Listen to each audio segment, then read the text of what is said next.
Cartoon Network, a staple of entertainment in literally all our childhoods. It's undisputed how much of an influence the early 2000s of Cartoon Network had on animation that is still felt to this day. It's an era everyone looks back on so fondly, for good reason too. It had a bit of everything for every kid out there. From the slapstick and wacky shenanigans of Ed, and Eddie, to the intense action of Samurai Jack and Powerpuff Girls, to even dabbling in dark comedy like The Grim Adventures of Billy and Mandy, to Courage the Cowardly Dog. I mean, it's crazy how they got away with it, cause I know a lot of people, myself included, have been traumatized by Courage alone. Return the Slab is forever burnt in my memory. It shows just how much of a spread the channel had. But that era is long gone. To say Cartoon Network is as good as it was back then would be stretching it. Like, at some point they even tried to take out the cartoons from Cartoon Network with that whole live action block that we don't talk about anymore. Thankfully, the cartoon renaissance era of the early 2010s was able to bring them back into public favor ever so slightly, with shows like Adventure Time, Regular Show, and The Amazing World of Gumball, all of which would go on to be timeless classics, even throwing in mature themes and humor from time to time with some form of overarching narratives, changing the ways we perceived cartoons to be. It was a fun time, but that era too is long gone, with the current era taking its place being rather odd. Anyone can see that the current Cartoon Network era isn't really making that big of a wave. It's mostly chock full of reruns, new shows at awkward airtimes, cancellations of actually good shows, and worst of all, Teen Titans Go, the show that takes up like 70% of the network's runtime, and you'd be forgiven for never tuning into the channel because of that. It's become increasingly hard to enjoy the network, especially now with streaming platforms all over the place, but there are a few shows that have stuck out to me from the Teen Titans Go cesspool. The first being Summer Camp Island, which I'll be doing a video on sometime in the future, so consider subscribing so you don't miss that out, and Craig of the Creek, as you can tell from the title of this video. Craig of the Creek is a really special show, one I didn't think I needed until I started watching it. Craig of the Creek follows Craig as he hangs out in a place called The Creek, go figure, which is, you guessed it, a creek. A special place where all the kids from around the neighborhood go to play at after school. He, along with his two friends Kelsey and JP, spend their afternoons having all sorts of adventures in the creek, really living out their childhoods. The show takes a more grounded approach to its stories and adventures, with any kind of fantasy or supernatural stuff being from the kids' imagination. There are no superpowers, no monsters, or magic. It's all in their heads. Since the creek hosts different kinds of kids who form their own friend groups, there's a wide cast of characters who all play differently, showing us the unique way they all play. The creek offers a place for everyone, which is really nice.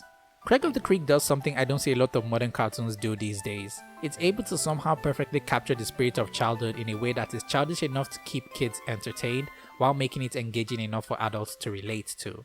It's a show that pushes the creativity of kids, creating gadgets and gizmos from everyday items that feel real enough. It's kind of got the same vibe as Codename Kids Next Door, minus all the action though.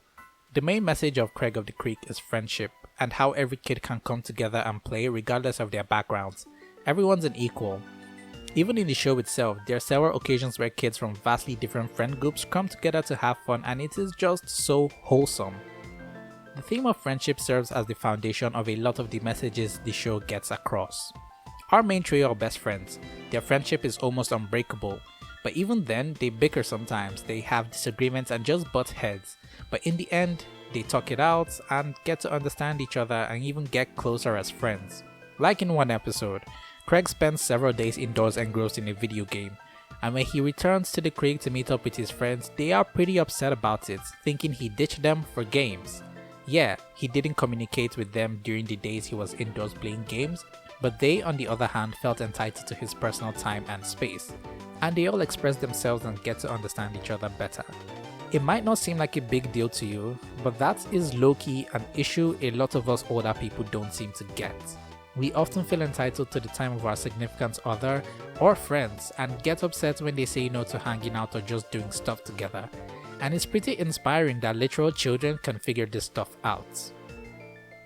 And it's thanks to that theme of friendship that it's able to talk about other topics and themes that can be pretty mature, like what it's like for a kid living in a less than stable home, the anxieties and isolations that come with moving around from town to town, not being able to make any actual friends, or even dealing with the loss of a pet who was almost like family to you. There is something so pure about watching these kids just be kids and figuring this stuff out. The show also does a good job with characterization. Not only are our main trio characterized and developed pretty well during the course of the series, but also a wide array of the supporting cast who get enough screen time with episodes centered around them with enough development too, which really helps flesh out the Creek and makes it feel lived in.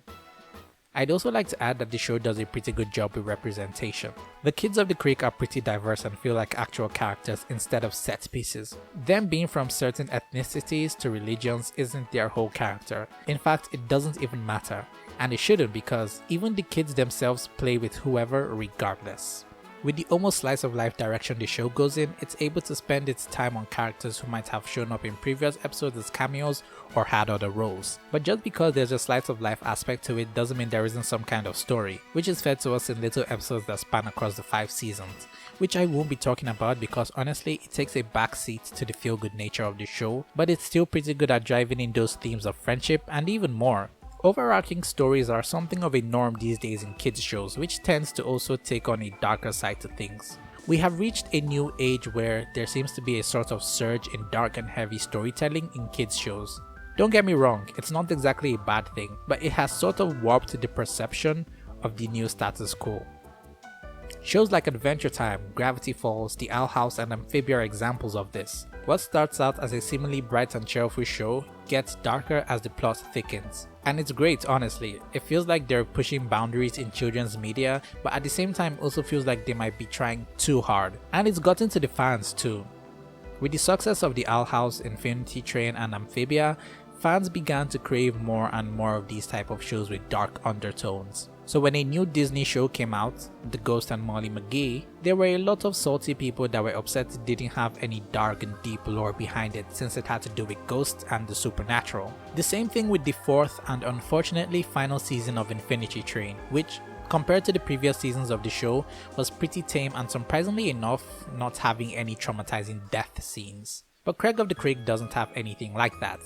I mean, come on, they're kids. It's a simple show reminiscent of the old Cartoon Network era, which is probably why a lot of people don't really give the show a chance. Which is unfortunate because there's a lot of heart put into this cartoon, and I can bet you when it finally ends, it's going to bring a tear to your eye. So, dear viewer, consider giving this show a watch and also consider telling your friends about it, as this show is criminally underrated. It's not one I'd recommend you binge, but rather watch it in short bursts. You'll enjoy it much better that way. Once again, this has been your very favorite slice of bread, signing off.